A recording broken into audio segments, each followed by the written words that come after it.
पहले वजीर खेल, फिर चीफ सिलेक्टर, फिर रुकन सिलेक्शन कमेटी और फिर सीनियर मैनेजर अब फारिग। मेहरबानियों पर मेहरबानियों के बाद पीसीबी में तब्दीली की हवा चल पड़ी। टीम की नाक़िस कारकर्दगी पर सर्जरी, वहाब रियाज की छुट्टी, सिलेक्शन कमेटी के रुकन अब्दुल रज़ाक भी फारिग। टीम इंतजामिया में भी तब्दीलियों का इम्कान। Wahab Riaz senior selection committee के मेंबर, जबकि अब्दुल रज़ाक मेंस के साथ वुमेन टीम के सिलेक्टर थे। मैनेजर मंसूर राना को डिसिप्लिन बरकरार न रखने पर टीम मैनेजमेंट से निकालने का भी फैसला। कर्फ्यू टाइमिंग की पाबंदी को यकीनी बनाने में वहाब रियाज और मंसूर राना दोनों नाकाम रहे। चेयरमैन पीसीबी की टीम में लॉबीज बनाने वालों के खिलाफ भी एक्शन लेने की हिदायत। पीसीबी की जानिब से नोटिफिकेशन जारी। मोहसिन नकवी की वर्ल्ड कप के बाद दोनों से मुलाकात भी नहीं हुई।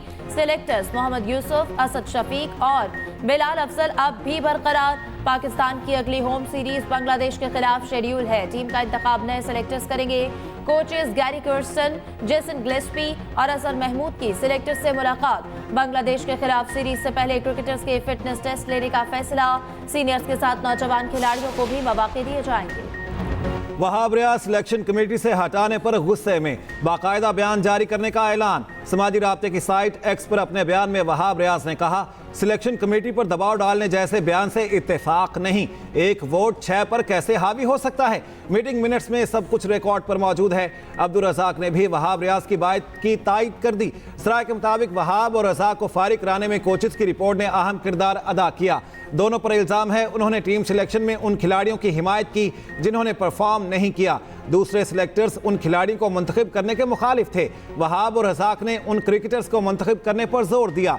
वहाब रियाज बतौर सीनियर मैनेजर अपनी जिम्मेदारियों से इंसाफ करने में भी नाकाम रहे।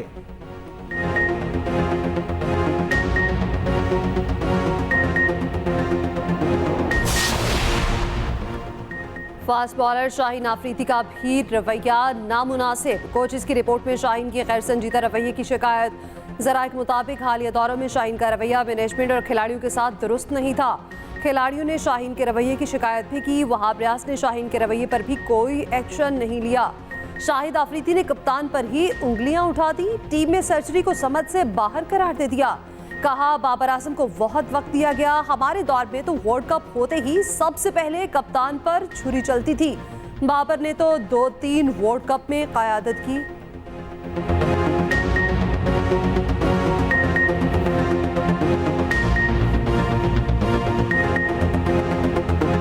बाबर को मेरे ख्याल में हमने भी कप्तानियां की, हमारे साथ यूनुस खान ने, मिसबा सब ने कप्तानी की। इतना खुला चांस किसी कप्तान को नहीं मिला, वरना जैसी वर्ल्ड कप खत्म हो जाते सबसे पहले कप्तान के ऊपर छुरी फेरी जाती है। तो आई मीन कि उसको ने तो 3 world cup, 2-3 world cup, 2-3 Asia cup, T20, काफी जबरदस्त मौका मिला है उसको। अब्दुल रज़ाक और वहाब रियाज को सिर्फ उन्होंने साइड पे की है, तो ये वाली सर्जरी ऑनेस्टली स्पीकिंग मुझे समझ नहीं आई, क्योंकि सिलेक्शन कमेटी 6-7 लोगों की थी, सिर्फ इन 2 की सर्जरियां क्यों हुई? किसी वजारत ने किसी ज़रा भी तसाहुल से काम लिया और डिलेइंग टेक्टिक्स इख्तियार किए, तो I will not tolerate that. It's please make no mistake about it. आपको अगर किसी वजारत का, किसी उसके सब्सिडरी का अगर जायज़ मुकाम है, वैलिड रीज़न है, 100 बिस्मिल्लाह। लेकिन for the sake of just to protect an entity for perks and privileges, this was thing of the past, not today. It will not happen. It will not happen, and it might not happen. I'm telling you very frankly. सुस्ती नाकाबिले बर्दाश्त, मईशत की मजबूती mission. वज़ीर आज़म की तमाम वजारतों को warning. वज़रा पर बरहम, 3 माह में मामलात ठीक करने का हदफ दे दिया। वफाकी काबीना इजलास में गुफ्तगू करते हुए शहबाज शरीफ ने कहा, किसी ने सुस्ती से काम लिया तो बर्दाश्त नहीं करूंगा। कमर कस लें, मुल्की मसाइल को हल करना है। किसी वजारत की जरूरत है तो ठीक, सिर्फ मर्रात की खातिर वजारतों का कायम रखना बर्दाश्त नहीं। वक्त बर्बाद करने की इजाजत नहीं दूंगा। गरीब आदमी चीख रहा है, कल्चर ये बन चुका है कि मुझ पर टैक्स ना लगाओ, इन पर लगाओ। मुल्क इस तरह नहीं चलेगा। कराची पोर्ट हुकाम को भी काम करने की हिदायत। कहा, IMF से निजात का हदफ बातों से पूरा नहीं होगा। बिजली के लाले पड़े हैं, चोरी हो रही है, ट्रांसमिशन निजाम का बेड़ा गर्क हुआ है, 10 लाख ट्यूबवेल तेल पर चल रहे हैं। वज़ीर आज़म का बिजली के बिलों पर रिलीफ फौरी फराहम करने का हुक्म। सोलर ट्यूबवेल्स पर तेजी से काम करने की हिदायत। 5 वजारतें और महकमे खत्म करने का फैसला, PWD को खत्म करने की बाज़ाब्ता मंजूरी। सुन्नी इत्तेहाद कौंसिल को क्या मखसूस नशिस्तें मिलेंगी, सुप्रीम कोर्ट का फैसला कल सुनाए जाने का इम्कान। चीफ जस्टिस काजी फायज ईसा की ज़ेर सदारत 13 जजों का फुल कोर्ट इजलास, फैसले से मुतालिक मुशावरत कर ली गई। सुप्रीम कोर्ट ने गुज़श्ता रोज सुन्नी इत्तेहाद कौंसिल की अपीलों पर फैसला महफूज किया था।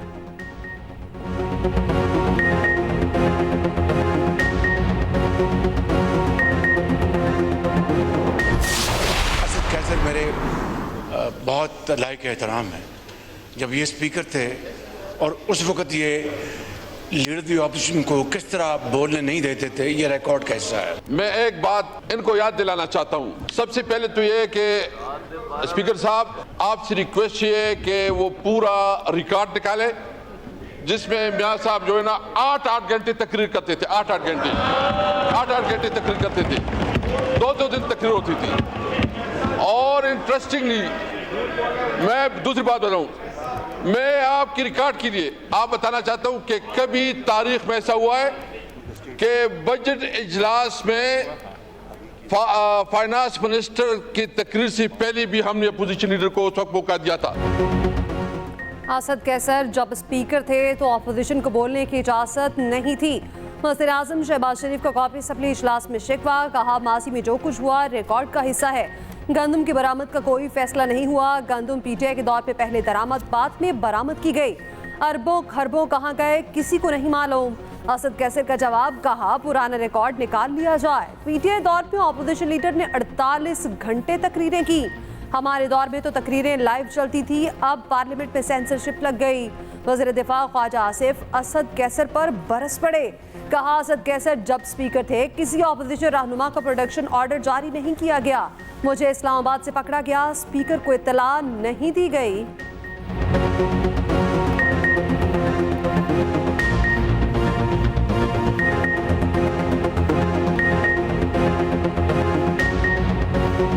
मैं याद कराना चाहूँगा कि कल पुलिस गई है लीडर ऑफ अपोजिशन के घर, तो आपने इंटरवीन किया है। हम कैद थे, असद कैसर साहब ने एक दफा भी प्रोडक्शन ऑर्डर नहीं दिया। आज ये कह रहे हैं कि मैंने हाउस बड़ी अच्छी तरह चलाया। ये आज कहते हैं कि हमें तकरीरों के लिए टाइम देते थे। गिनते जाएं, यहाँ पे वो लोग बैठे हैं जिन्होंने कैदें काटी PTI के जमाने में। स्पीकर बोला, कुकू बन के आपकी सीट पे बैठा हुआ। स्पीकर ऑपोजिशन अरकान को बोलने नहीं देते। ऑपोजिशन लीडर उमर अयूब का शिकवा, कहा जब भी बोलने लगते हैं रोक दिया जाता है। कवानीन में तरामीम होने वाली हैं और आगाह नहीं किया जा रहा। बैरिस्टर गौहर बोले, पार्लियामान इसलिए बैठती है ताकि अवामी मसाइल पर बहस हो, मगर स्पीकर हमें बोलने का मौका नहीं देते।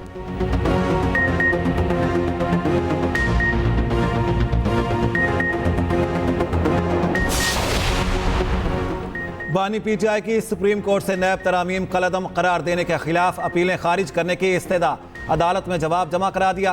कहा किसी की करप्शन बचाने के लिए कवानीन में तरामीम करना अवामी मुफाद में नहीं। नैब इख्तियार का गलत इस्तेमाल करता है, तरामीम उसे रोकने की हद तक होनी चाहिए। इख्तियारात का गलत इस्तेमाल करने की मिसाल मेरे खिलाफ तोशाखाना केस है। नैब ने केस बनाने के लिए 1 करोड़ 80 लाख का हार 3 अरब 18 करोड़ रुपए का बताया। माजी में करप्शन करने वालों ने कवानीन और पार्लियामेंट को अपनी ढाल बनाया।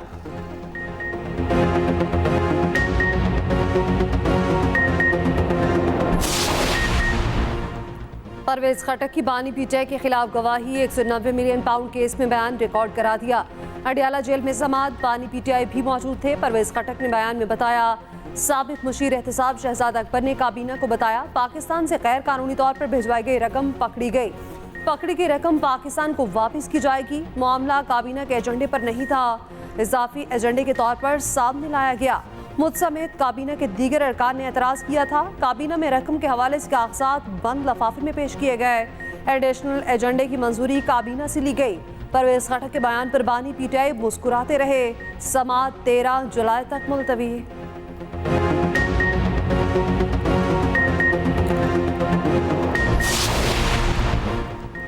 परवेज कट्टर की गवाही पर बहुत अफसोस हुआ। रहनुमा पीटीआई अली मोहम्मद खान का कहना है कि परवेज कट्टर को बानी पीटीआई ने इज्जत दी, केपी का वजीर आला बनाया। उम्मीद है मखसूस नशिस्तों से मुतालिक केस में इंसाफ मिलेगा।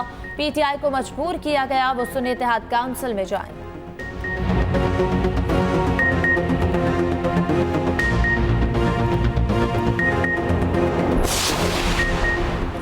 पंजाब में मजदूर की कम अज कम उजरत 37,000 रुपये मुकर्रर, नोटिफिकेशन जारी। मरियम नवाज का कहना है मजदूर के हुकूक का तहफ़्फ़ुज़ हमारी जिम्मेदारी है।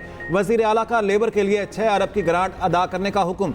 टेक्सला और सुंदर लेबर कॉलोनियों में मजदूरों के लिए 1224 फ्लैट्स बिला कीमत देने का ऐलान। मरियम नवाज से बरतानवी माहिर तालीम सर माइकल बार्बर की वीडियो लिंक मीटिंग में 5 की एरियाज तालीम, सेहत, air quality, solid waste management और रेवेन्यू मोबिलाइजेशन पर तबादला ख्याल। मरियम नवाज से रुकने पंजाब असम्बली अदनान अफजल चट्ठा की मुलाकात।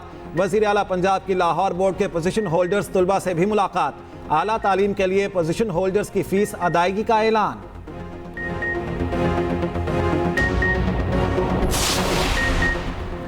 शहरियत एक्ट में तरमीम का बिल कॉपी असम्बली में पेश। आसिम नसीर तारड़ ने बिल पेश किया। बिल में कहा गया मौजूदा कवानीन के मुताबिक पाकिस्तान में पैदा होने वाले बच्चे के वालिदैन का पाकिस्तानी होना ज़रूरी है, जिसके बाद वो पाकिस्तानी शहरियत हासिल कर सकता है।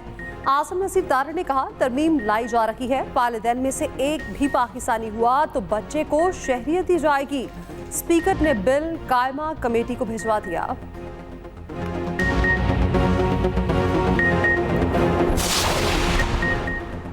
चीनी शहरियों की हिफाजत पर कोई समझौता नहीं किया जाएगा, कोताही और गफलत बर्दाश्त नहीं। वज़ीर दाखिला मोहसिन नकवी ने वाज़ेह कर दिया चीनी शहरियों की सिक्योरिटी से मुतालिक इजलास। मोहसिन नकवी ने कहा चीनी शहरियों से मुतालिक सिक्योरिटी ऑडिट को मुकर्ररा टाइमलाइन के अंदर यकीनी बनाया जाए।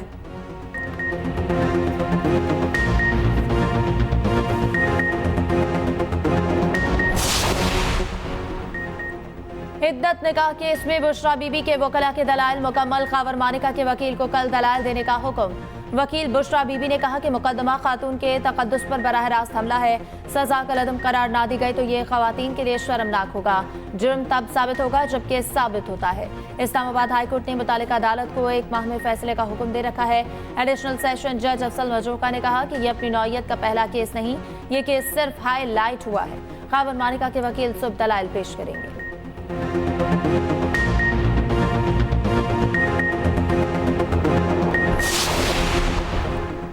Asian Pacific African combined power lifting championship में पाकिस्तान के 2 गोल्ड मेडल सवील और वेरोनिका सोहेल छा गईं। दोनों बहनों ने गोल्ड मेडल हासिल करके मुल्क का नाम रोशन किया।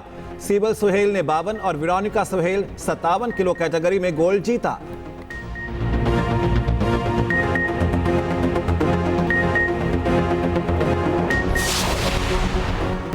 मानसून बारिशों की भरपूर इनिंग्स। इस्लामाबाद, रावलपिंडी और लाहौर समेत मुख्तलिफ शहरों में बरसात। पिंडी के नशेबी इलाके डूब गए। वफाकी दारुल हुकूमत में नकासी का निज़ाम दरहम बरहम। गौरी टाउन की सड़कों और गलियों में 2-2 फीट तक पानी जमा। लाहौर में भी कहीं हल्की कहीं तेज बारिश। गुजरांवाला, काला शकाकू, जेहलों में बादल बरस पड़े। मरी और गलियात में बारिश के बाद मौसम सुहाना। पेशावर में बूंदाबांदी। मन्नू में बारिश से तबाही। डडियाल, आज़ाद कश्मीर में शदीद आंधी के साथ बारिश। कराची में समंदरी हवाएं बंद। हब्स की शिद्दत बरकरार।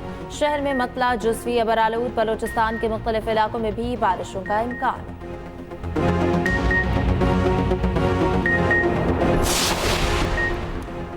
बिजली का जालिमाना स्लैब खत्म करके कीमतें कम की जाएं। सस्ती बिजली बुनियादी हक है।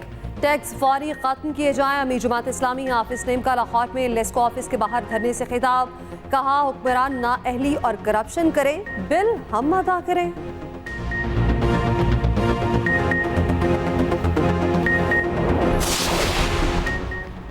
इलेक्शन कमीशन 29 सितंबर को इस्लामाबाद में बदियाती इलेक्शन कराने को तैयार। इस्लामाबाद हाईकोर्ट को यकीन दहानी करा दी। वकील इलेक्शन कमीशन ने कहा इलेक्शन एक्ट में तरमीम जरूरी है। समाअत 15 अक्टूबर तक मुलतवी।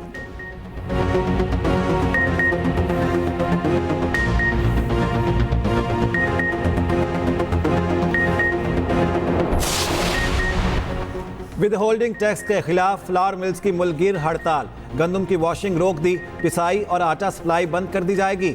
एफपीआर और फ्लावर मिल्स एसोसिएशन के दरमियान डेडलॉक बरकरार।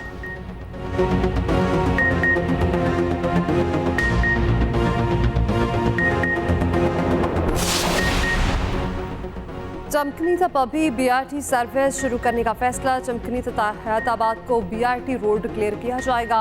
वज़ीर आला अली अमीन गंडापुर की ज़ेर सदारत इजलास। वज़ीर आला KP ने कहा, अवाम को मयारी सफरी सहूलियात के लिए इक़दाम किए जा रहे हैं।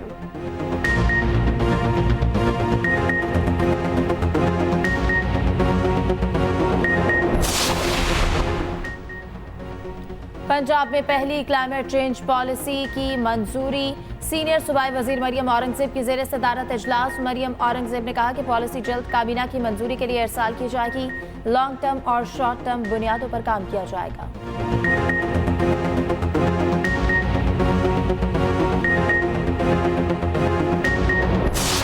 शायर, अफसाना निगार, सहाफ़ी और कॉलम नवीस अहमद नदीम कासमी को दुनिया से रुखसत हुए 18 बरस बीत गए। इल्मी और अदबी खिदमात के एतराफ़ में उन्हें तमग़ा हुस्न कारकर्दगी और सितारा इम्तियाज़ से नवाजा गया।